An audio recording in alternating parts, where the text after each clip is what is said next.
Storms have been buffed, of course, because they changed the energy overcharge. So because of that, more storms are available faster. That is true, if you want to say that.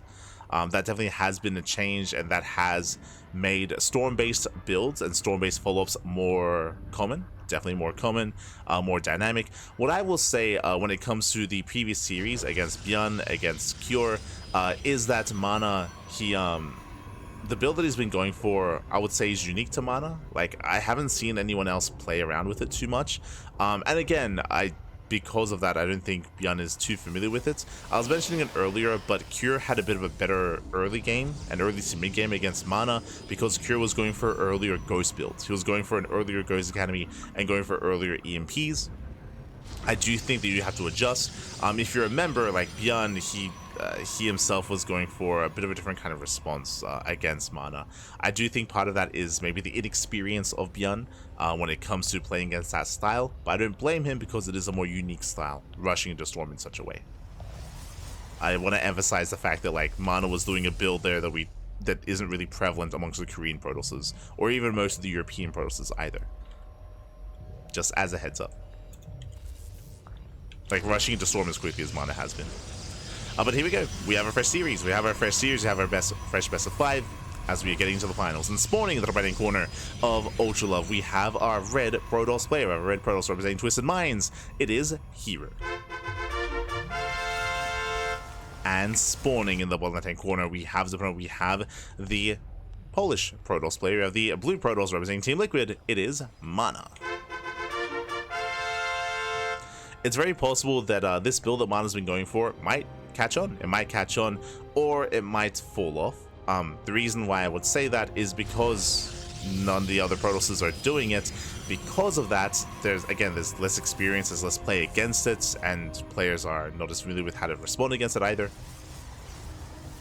But that would change the more common it becomes. That's typically like the evolution of a lot of these builds.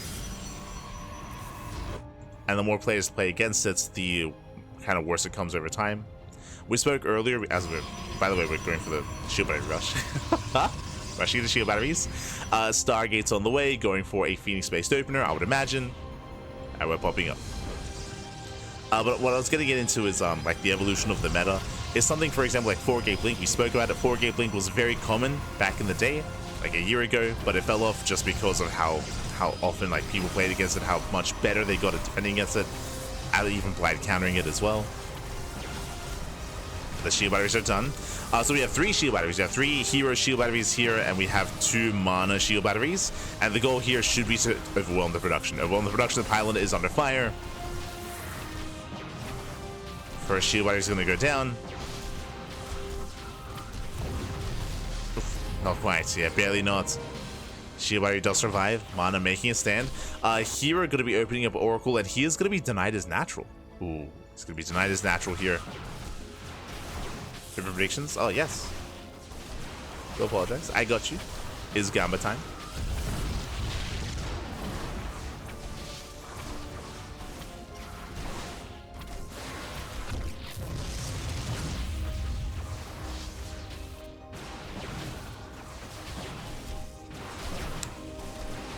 Don't apologize, but yes, predictions are open. herO force take the unnatural natural. Let's go.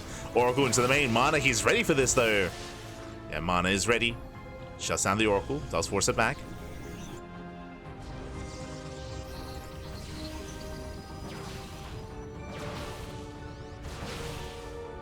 And with that, MaNa holds. MaNa, he holds, and hero's in a really rough place. Remember, herO, he opened up Stargates into Oracle, does no damage. Likewise, his natural base is heavily delayed. MaNa getting further ahead. He has an extra base, he has more mining. MaNa, he shuts down the shield battery rush. And hero's in a rough place. herO, he's in a very rough position here. Now, there's an opening. Does have the adepts. herO shading in. He has to do some economic damage. Oh no, but MaNa's all over this. MaNa, calm down. Does block, does deny. And herO, he will get 0 damage. And the longer this goes on, the worse it's going to be for herO. herO, he has to do something here. But again, the adepts are being denied. Shades in once again. Oh, this time he does get in. Okay, this time the probe is too late. Shades into the natural. Probes are going to get 1 shot. Gets 1 so far. Gets one, gets two, but the depths are going to be cleaned up. And MaNa, he will lose 3 workers, but MaNa still maintains a lead. And how many gateways are we on? So far, 3. Oh. Cases denied. Blink, not yet done. Also, sorry, 2 gateways. 2 gates set up here. Robo's on the way. Here comes that Prism, and then MaNa can soon move out across up. There we go. 3rd gateway now on the way as well.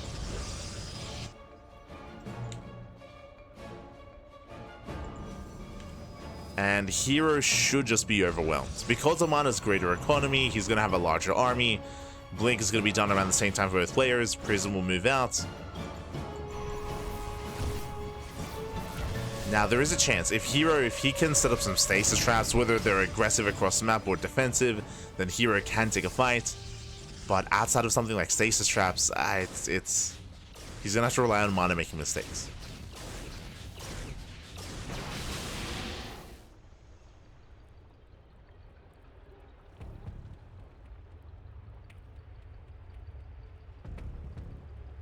Here we go. Stalkers, they move out. 2 move out. They head straight into the natural. Oh, straight in towards the main. Here comes a warp in. Prism is safe. Warp in does complete.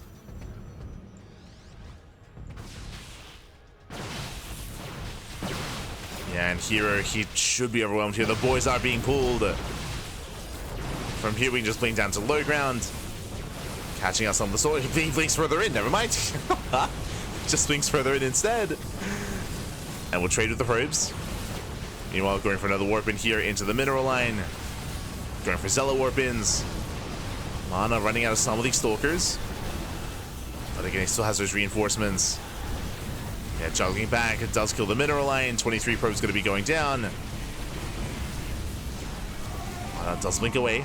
27 probe kills. 28 workers. Crippling damage. I mean, herO, he was already behind. Now even further. Now herO, he's all in with 2 stalkers. Let's go. He's got 2 stalkers. He's got 1 oracle, 2 sentries, and a dream. Send it back. Oh, 3 stalkers. Does catch a prism. Prism is gonna go down. Yo, herO, the 3 stalkers. Let's go. He's doing it. Oh my god, stasis goes off. Yo, unironically, these are like really good moves. Does catch the prism, stasis in the main. If only herO had an economy. That's the one problem here. Like, these are nice, but yeah, GG gets called. There's nothing else left, and MaNa will take game number 1. GG. MaNa does take lead in the series.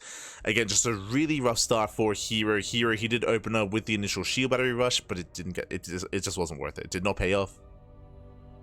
The goal there when you go and when you rush into those shield batteries is to take over the natural. Is to camp the production and to depower that gateway. Alas, he just was not able to. MaNa was so quick to react with his own shield batteries. Likewise, the Stargate opener fell on its face. The Oracle got no damage in the main, and herO just fell further behind. GG, well played. With that, MaNa takes the lead.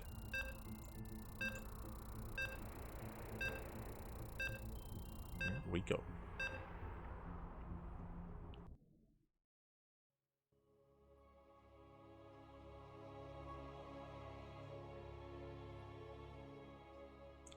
We go. So we're getting into our next game. Getting into game number 2 and spawning in the bottom hand corner of Persephone, we have our South Korean Protoss player. We have the red Protoss representing Twisted Minds, the number 1 seed of the tournament, but struggling here in the finals. We'll see if he can bring it back and make a series out of this. I'm sure he can. It is herO.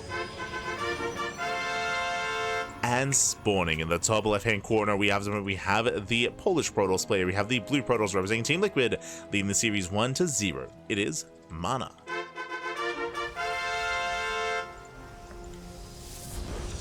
Let's go.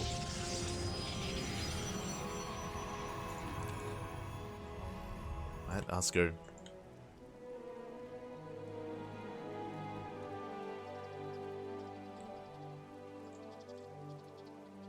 So we are opening up, this time MaNa on the high ground, and welcome to Persephone.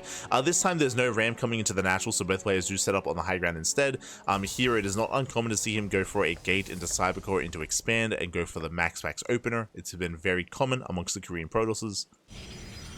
2-gate opener here out of MaNa, and yeah, gate cyber expand out of herO.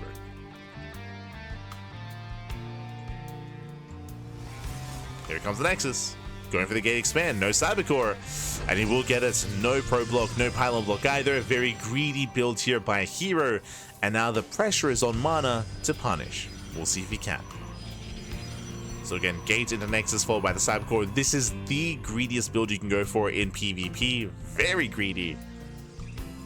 And MaNa setting up for the proxy. Probe moves out, pylon is thrown down.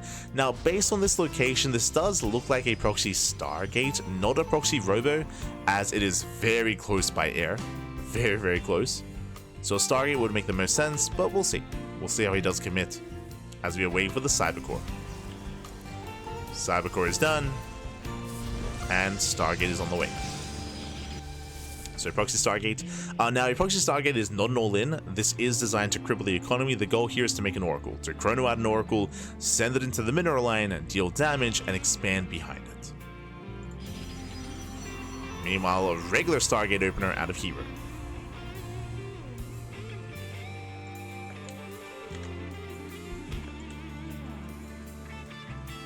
Thank you for the amazing games and casting. Oh, thank you, Alex. Thank you. Thank you. I appreciate it. Do appreciate it. MaNa, do we go for the gold? Yo. herO, he is scouting though. He is scouting, he's checking. MaNa should soon be expanding. Oracle is on the way. And herO, he will not. Oh, he will see the probe. He did barely get it. Yeah, he did see. Goes back in. MaNa, he wants the gold, but herO, he's here to punish. He's here. Oh no, he doesn't block. Does scout, but he does not block. Gold base on the way. herO, he knows. But what about the main? There's nothing in the main base. The mineral line is exposed. Oracle dives in. Probe's going to be going down. And this is brutal damage here. 3, 4, 5, as up to 6 probes going down. A double adept shading to the natural, punishing the workers even further, getting more damage, and hero's being pulled apart. 10 probe kills, critical damage. And he's not done. He's shading into the main, and 2 adepts, they one-shot. Oh, doesn't commit. I feel like we could have, to be honest. Yeah, we could have just sent it back. Does threaten those shades. Likewise, we do have herO's Oracle also getting into the main. Oh, and this is more on MaNa. MaNa, he scouted. MaNa, he saw the Stargate. This is on MaNa. He was not ready. 12 probes. Ay, ay, ay. And now we have a back and forth. Now we have a back and forth here. Meanwhile, a double Oracle into the main. Yeah, we're just not stopping. Just everyone's losing workers. Probes are going down left and right. If you're a worker out there, look away, Pappy. Look away. So herO will lose 18 probes. MaNa will lose 13. So 13 workers do go down. 18 for herO. But remember, herO has a faster natural base, so he has better, or he has more probe production, making 2 probes at a time. MaNa going for the golds. Oracle's on the way. MaNa, he has nothing to defend. These oracles, they're getting so much damage. And they will deny the mining. Yeah, probes are going down. And I think from here, herO comes out ahead. As herO, he has 2 bases. He has 2 bases. They're secure relatively to each other. They can reinforce each other. They can saturate each other. MaNa, the gold base was not worth it. And MaNa is stuck on 12 probes. 12 workers here. A very chaotic game from both sides. But a herO does take a substantial lead. And all he has to do is maintain it. So that's why he's keeping his stalkers at home. He's not taking any chances, just keeping them at home. Double Oracle across the map, but back at home there's 1 stalker to defend. MaNa should lose his mineral line. Yeah, 2 Oracles, a one-shot. 6, 7, 8. GG gets called. We have a series. GG. With that herO, he will tie things up. We are going to game 3. Yo, this series is... it's nonsense. Both game 1 and game 2. Let's go. So now getting into game 3. Again, MaNa being cheeky here, going for the gold base. In the end, wasn't worth it. In the end, it wasn't worth it. With that, we saw that herO was able to punish, able to bounce back, able to recover himself. Likewise, again, MaNa didn't respect what he scouted. He was aware of the Stargate. Despite that, he was not ready for it back at home. Maybe a little bit too hyper-fixated on dealing damage. As a result, no shield battery, no stalkers, no nothing. And with that, we're getting into game 3. You're going to be loading into Tokamak.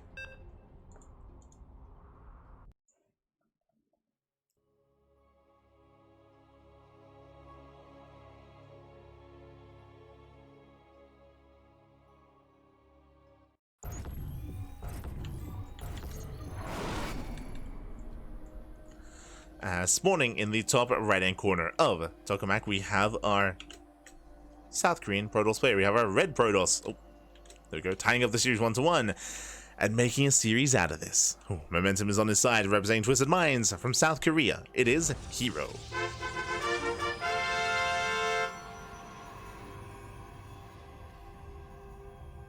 And spawning in the bottom left-hand corner, we have the Polish Protoss player. We have the blue Protoss representing Team Liquid. It is MaNa. Here we go.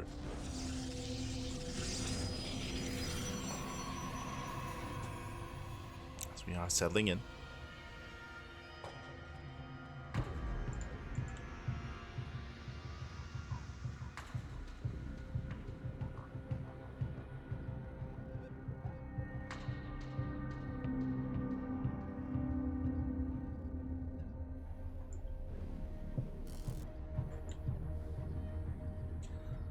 So here we do settle in. This time we do have our 2-gate openers, 2-gate opener out of MaNa, likewise a 2-gate opener out of herO.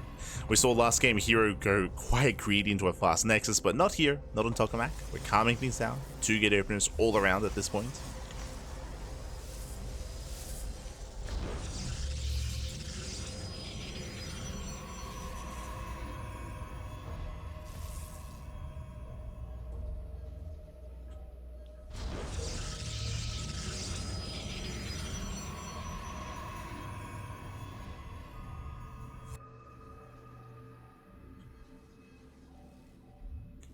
And from here we get into our initial units, and from here we could attempt a proxy, but so far both players they scout each other. Second pylons have been thrown down in each other's respective main bases, so there is no proxy. There's no proxy, no setup elsewhere.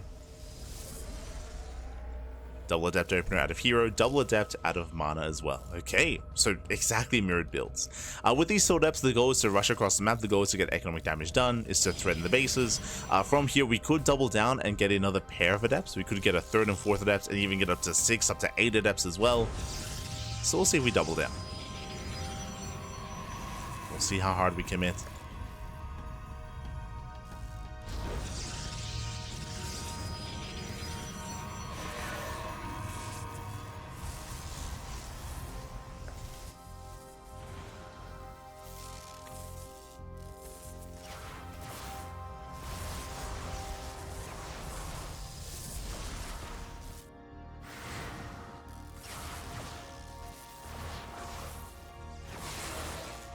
It does move in. Behind this Robo out of MaNa. Okay. Interesting. A Robo opener could be a couple different things. This is either very safe or very aggressive. We're waiting for a 3rd gateway. We'll see if we throw in a 3rd gateway behind this. There's the expansion. MaNa does expand. So Robo opener out of MaNa, Twilight Council out of herO. With this, herO is going to have the more mobile army. herO going to be opening up and going into Blink. Meanwhile, MaNa is going to be working towards his own immortal production instead. Which means MaNa's going to be the defender. So we're taking up our rolls. Oh. MaNa, he is reacting in time. Once again, is shading in. MaNa, he was distracted.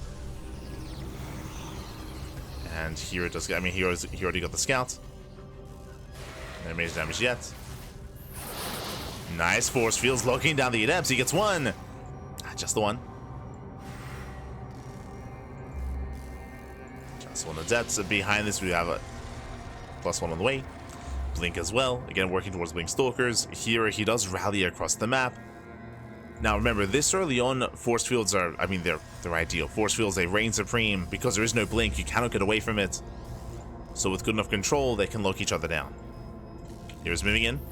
Oh, gets a sentry. Nice pickup, he gets one. Likewise, the counter force fields. MaNa gets an adept. Trades 1-to-1 though, losing a second sentry. Brutal pickup. And here he comes out ahead. Here he will lose 1 adept for 2 sentries. So a better trade for herO. He pulls away. Waiting for Blink. As he's throwing down extra gateways. Getting up to a 3-gate setup. Meanwhile, we spoke about MaNa, and he is working towards Immortals. Now, from here, we could actually get into Glaives, and MaNa can turn this into an all-in and go for an Immortal Glaive all-in. Otherwise, we could just skip a Blink and go into Charge and head into the mid-game with Immortals, Charge ults, and can start working towards Archons as well. So we'll see if MaNa does want to go into a longer game or not. Yeah, the gateways. Yeah, massive gateway explosion, Glaive Adepts, all in. Okay, so we're going for an Immortal Glaives all in as 4 gateways get thrown down. That's going to be a 6-gate setup here for MaNa. Meanwhile, herO, I would imagine, would want to expand. We'll see if he does. Oh, Hallucination does confirm. Yeah, Hallucination sees everything, so herO, he's now aware. Behind this charge has begun. And I wouldn't be opposed to herO throwing down his own gateways. Yeah, there they are. He throws down his own gateways to respond. So far, no one expands. herO, he should be aware that it's Glaives. We called it earlier in saying that off of a robot opener, it is not uncommon to go into a Glaive Adept all in. And herO knows that as well.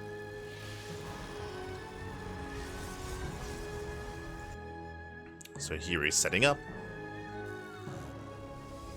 Getting into +2. MaNa does take a 3rd.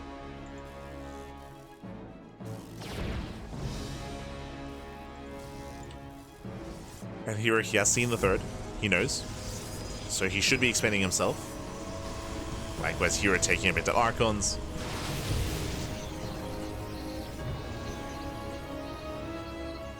Here comes MaNa. He's moving out.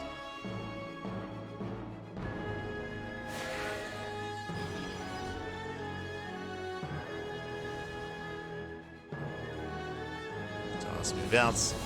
Here comes that warp in. Now again, the purpose of Adepts when it comes to this build is Adepts do a great job at tanking against Immortals and against Stalkers. Likewise, they trade well against Zelts. All excited. Speaking of, Zelts they charge in, nice force fields. And with that MaNa, he should blink away. Does save the Immortals. Nice control so far, warping in more Adepts.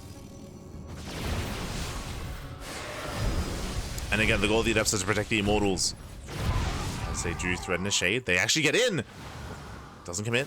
Doesn't commit. Rotates over. Can deny the expansion. The base is denied. Here is stuck on 2 bases. With that MaNa, he rotates. He gets his own up and running. MaNa, he doesn't have to go for the kill. And here he has to counterattack.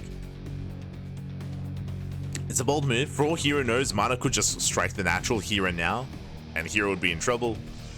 But instead he counterattacks MaNa, he's out of position, he's racing back home, and probes are going to go down. Or are they? Once again, we mentioned Adepts, they do a great job tanking. Does take 2 volleys to kill an Adept. The rest of the army shades in. Here he has to get the hell out of here, and here he doesn't touch the economy. At the same time, oh, Adepts into the natural. 3 probe kills. Forces a recall. And again, the longer this goes on, the better it is for MaNa. MaNa just has to buy a little bit more time. Oh, he's supply blocked. Yeah, MaNa, he is supply blocked. Now is not the time. Needs those pylons. He's working towards disruptors. He needs a little bit more time here. Supply block may kill him.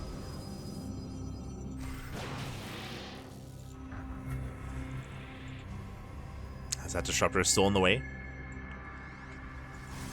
herO moving in. Now he has Archons. Disruptor still a few seconds away.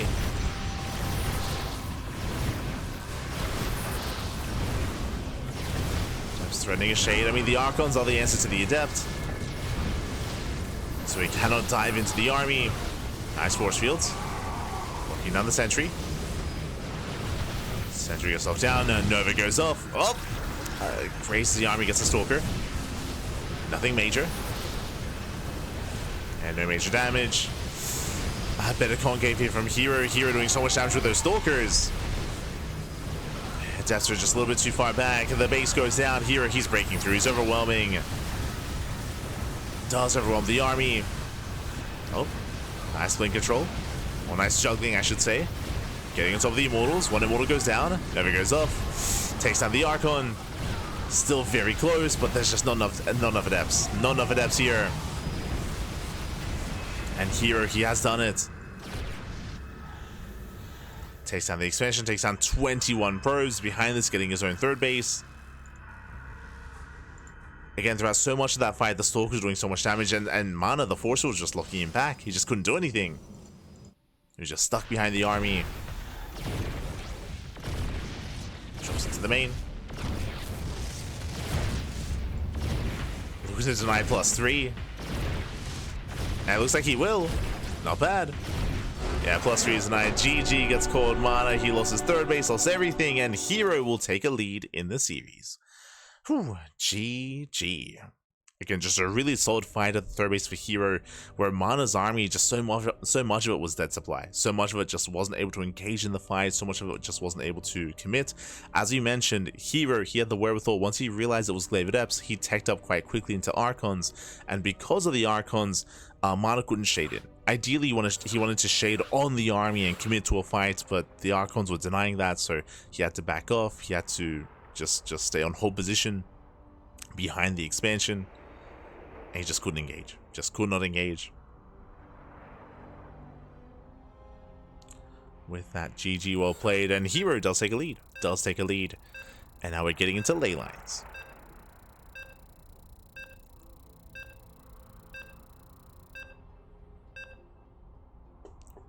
Here we go.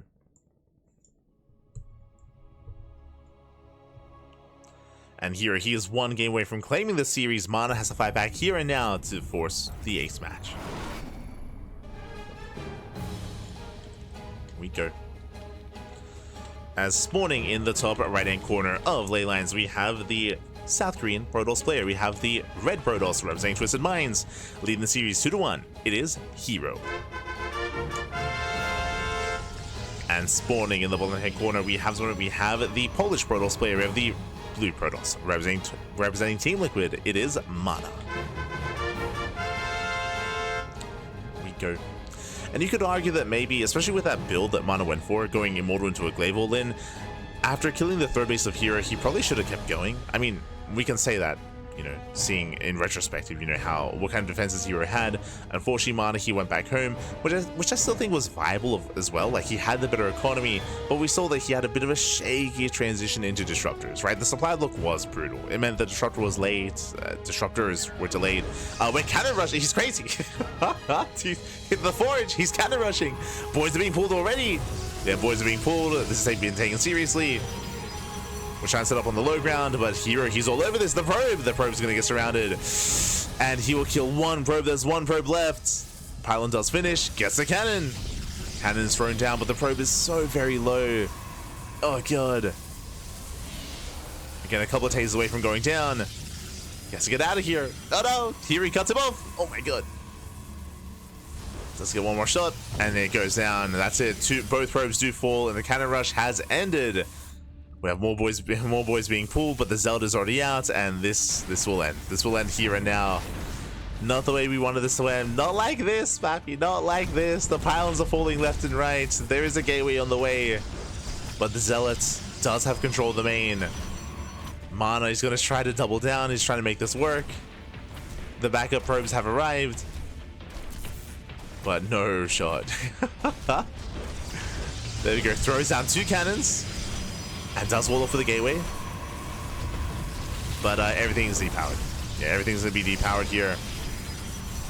The cannon's under fire. Oof. is cancelled, and that's it. GG, well played, and herO, he will claim the series 3-1, becoming this week's WardiTV Monday 39 champion.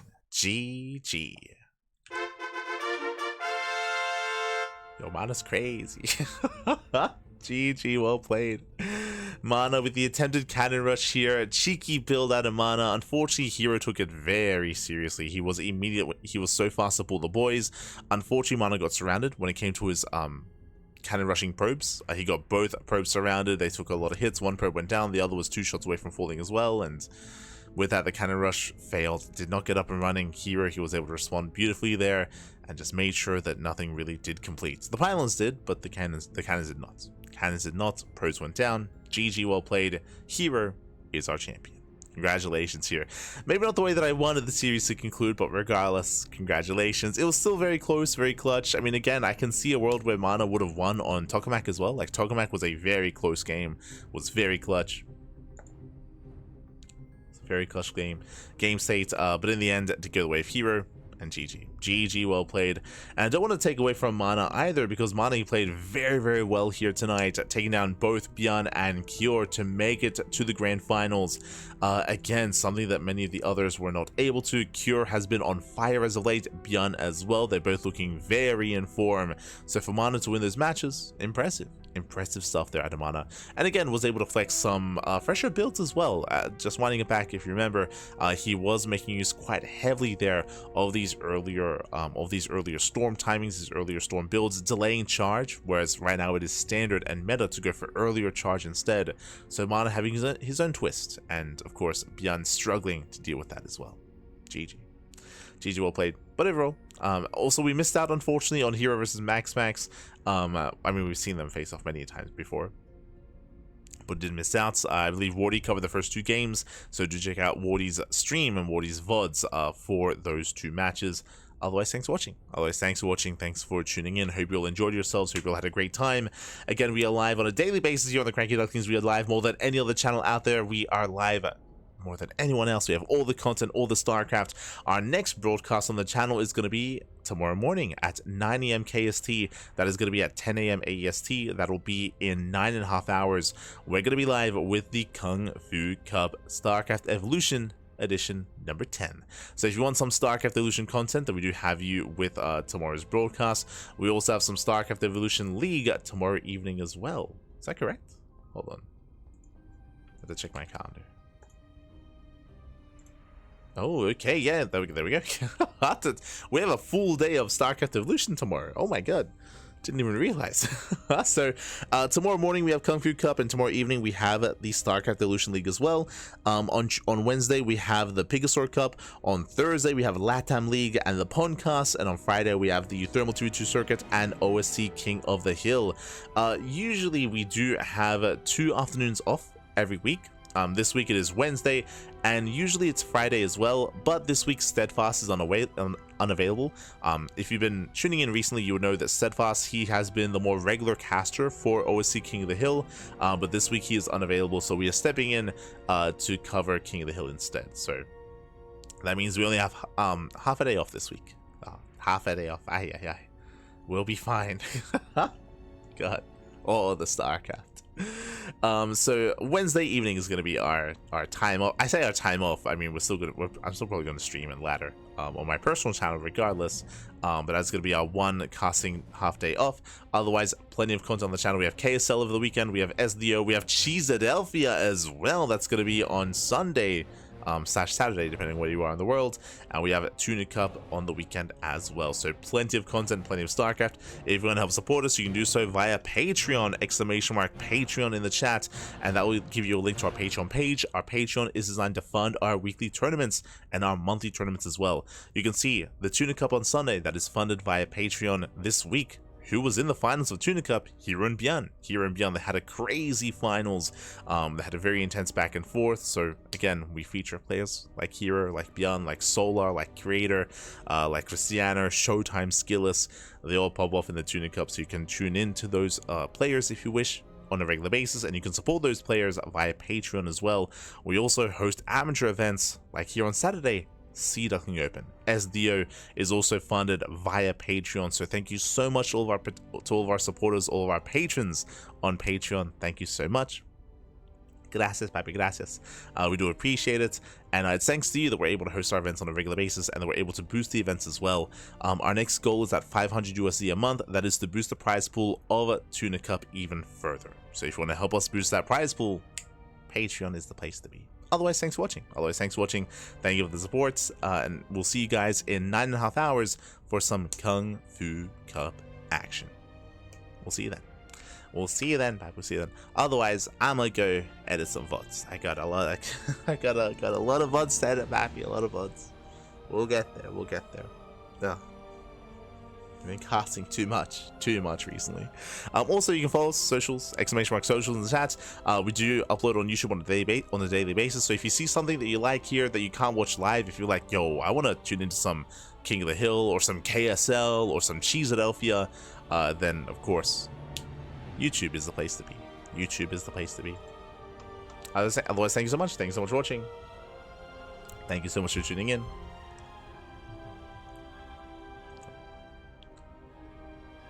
Why do Archons deny the shade? As was explained in the chat, Archons, they do a lot of splash damage to certain units, and they do punish units from clumping, and they do bonus damage to light units. They're ideal against Zealots as a result, because Zealots, when they charge in, they clump up. Adepts likewise as well. They deny the shade because if the Adepts shade in, the Archons will just have their way with the Adepts as well. So they're basically like a zoning tool against the Adept army. That was in the previous game. But yes, was explained. Otherwise, with that, thanks for watching. Thanks for the support, and we'll see you guys tomorrow for some more StarCraft action. Until then, thanks for watching. Ciao, papi, ciao. Hasta luego.